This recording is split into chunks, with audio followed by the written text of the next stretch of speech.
So this week, I wanted to talk a little bit about cash flow, right? Cash flow is the lifeblood of every business. In fact, there's an argument that can be made that if every company had consistent positive cash flow, no business would go out of business, right? But the fact of the matter is that 50% of all businesses won't even see their fifth birthday because, generally speaking, it's because of cash flow problems. Now, why does that happen? And why does it go undetected? Because oftentimes you'll see this net income positive, everything looks great, feels great, but that's not translating into your bank account. Your bank balance is way off when you compare it to your net income. And there's generally a few reasons why that happens. Maybe you're making loan payments, or maybe you're buying inventory, or maybe you're taking draws as the owner.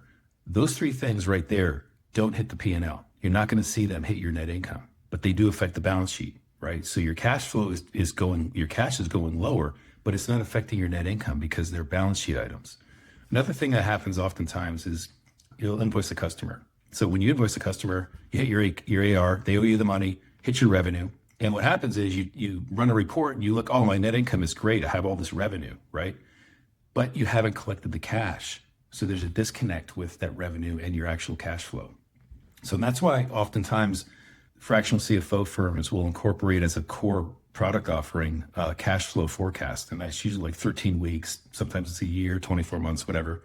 And the reason why that's so important is because you start to understand the strengths and weaknesses of your cash flow, when it's strong, when it's weak, when you should hire, when you shouldn't, when you should buy equipment, when you should maybe sell equipment.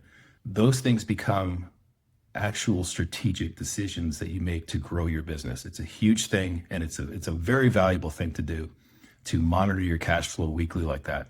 And like I said, it's something that a lot of fractional CFO firms offer, and they should offer it if they're not. But it's something that will definitely help you maintain positive cash flow and at least know when it's going to be weaker and when you should hold off on certain decisions or make others, right? Hope that helps. If you have any questions, let's talk.